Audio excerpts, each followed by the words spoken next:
Today I'm going to share with you a couple ideas that I think are really going to help you release your iliopsoas.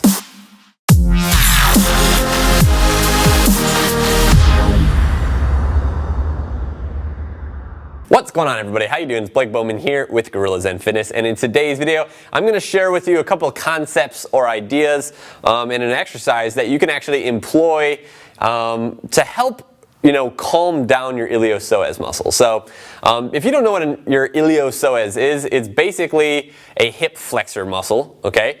And it's actually a combination of two muscles, the iliacus and the psoas, okay? So the psoas is a muscle that attaches on your spine, okay, your lower back. It runs forward through your body here.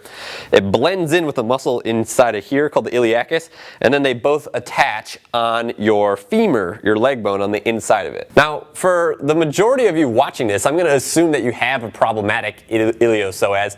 Maybe you have an anterior pelvic tilt or hyperlumbar lordosis, which is like excessive arching of the lower back and constant low back tightness and pain. The iliopsoas is very involved with all of these things, so that may be why you're watching this. Now, there are a lot of people out there on the internet making videos and writing articles about how to release and stretch the iliopsoas. I've actually made videos on this too in the past, where I show some aggressive techniques where you're smashing in there with like a lacrosse ball or a softball and you're doing some stretches. If you want to check that out, I've included a link to that older video that I made in the description down below. That's a very popular video of mine. A lot of people are searching for this because a lot of people have tight iliopsoas. But what I wanted to say is, through my continuing education and just over the years I've become a lot smarter, I realized that a lot of people are not going to get a lot of results from following the advice that I put in that video. Some people do, some people don't. If you do, great. If you don't, it's likely because the iliopsoas, first of all, it doesn't respond very well to stretching, right? If you're stretching on it, unlike other muscles, it typically just won't release. It stays tight and problematic in people, which is why people will do stretches for this thing all the time and not really find relief. And a second thing that makes this muscle really difficult is that only a very small percentage of the muscle fibers are actually accessible to self-massage with things like a foam roller or using a massage ball, right? The majority of the fibers of this muscle, again, this muscle is two muscles combined, they're inside of your body, and you just can't really reach them effectively with massage, okay? So they're kind of unreachable, they're hard to stretch, and when you are able to stretch them or reach them, they don't really release that much. Like I said, if you watch that video and it helped you, good. If not, then what I want to share with you today are a couple tips and tricks that kind of build off of that video. These are just some general ideas that I think you're gonna find very helpful with releasing your iliopsoas.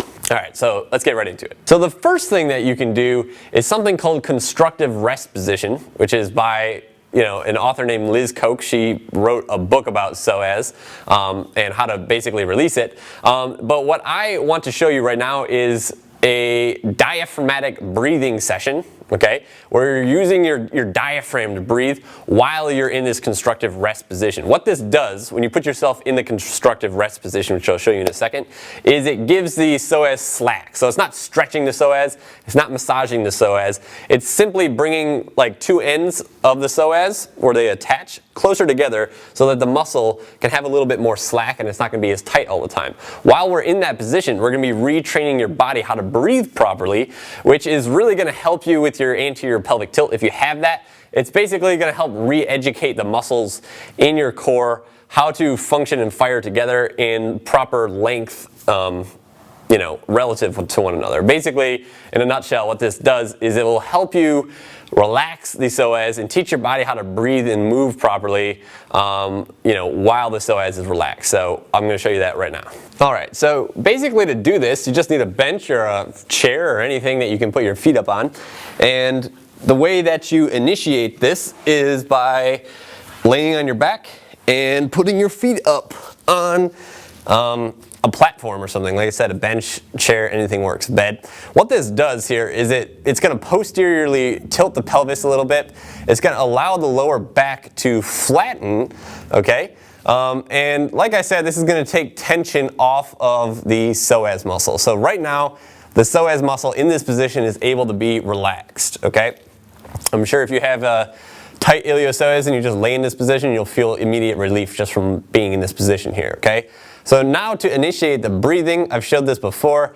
Basically what we want to do is we want to breathe into the belly for about 2/3 of the inhalation, and then the last 1/3 of the inhalation comes through into the chest, okay?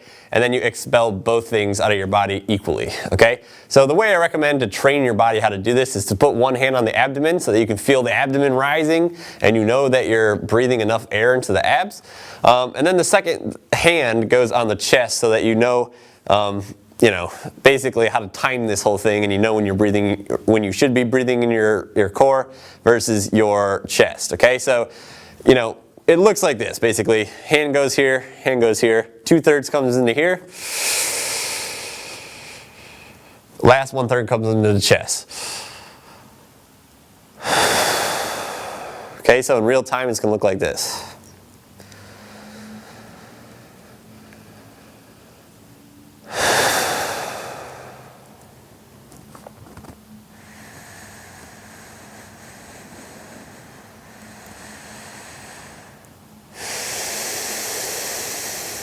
All right, so that's a full, deep diaphragmatic breath, and that's basically how you do it. This is a great thing to do in the morning. It's also a really good thing to do before bed, especially if you're breathing through your nose. That'll help you activate your parasympathetic nervous system, which is the opposite of the fight or flight nervous system, called the sympathetic nervous system. So when you breathe like this and you're breathing through your nose, it helps to relax your body. And like I said, this is going to be kind of training your diaphragm to work properly. We're going to be putting the psoas in a restful position here. And I think that you'll find that this exercise benefits you a lot. All right, so to kind of build on that, tip number 2 is if you have a tight iliopsoas, then laying on your back with your legs fully extended, just meaning your legs are straight, that's going to put a lot of tension on the iliopsoas, and what that's going to do is it's going to pull your lumbar spine forward, your back's going to arch, and it's going to be really, really tight, right? If you have a tight psoas, it's probably uncomfortable for you to sleep on your back. So the second little tweak that I have for you, I shared this in another video, simply just put a pillow underneath your knees when you're sleeping on your back at night. That basically is kind of like the constructive rest position that I just showed you a second ago.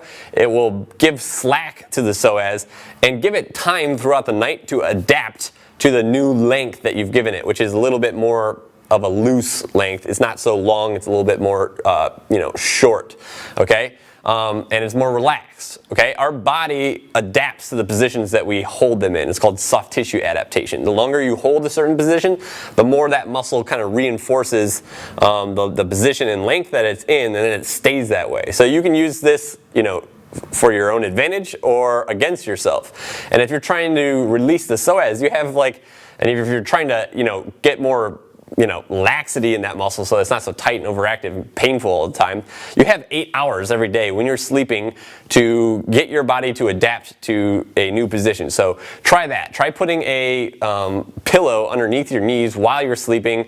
You're going to find immediately when you do that a lot of that tension in your psoas just goes away. My third tip to you is going to be to ditch the lumbar support. Okay, so if you're somebody that uses one of these lumbar supports while you're driving or at work, stop using that, okay? What that's likely doing is encouraging your lumbar spine to extend even more, which means we're basically, building off of what I just said a second ago, we're allowing the psoas to adapt to that position, which is gonna just encourage it to become more dysfunctional. So if you have a tight iliopsoas and you have that lumbar lordosis where your back is extremely arched inwards, your low back, then you do not need to be supporting the curvature in your back anymore with an external device. So don't use one of those lumbar supports. My last tip for you would be to strengthen the muscles that are antagonist muscles to the hip flexors, okay? The psoas being one of them, the iliopsoas. And what that means, the antagonist muscles do the opposite job, okay? So if the hip flexor muscles flex the hip, which is what they do, this is called hip flexion, then the hip extensor muscles basically send the leg back like this, okay? And that's exactly, you know, one way that you can actually promote balance between the hip extensors and the hip flexors is by, if you have tight hip flexors, specifically the iliopsoas, then focus on training your butt muscles, okay? Focus on doing glute-centric exercises, specifically ones that posteriorly tilt your pelvis. So if you're doing something like hip thrusters or you lay on your back, something like that, basically do these with the pelvis tucked underneath you like this, okay? And while you do that, then do the hip thrusters, squeezing your butt really, really hard.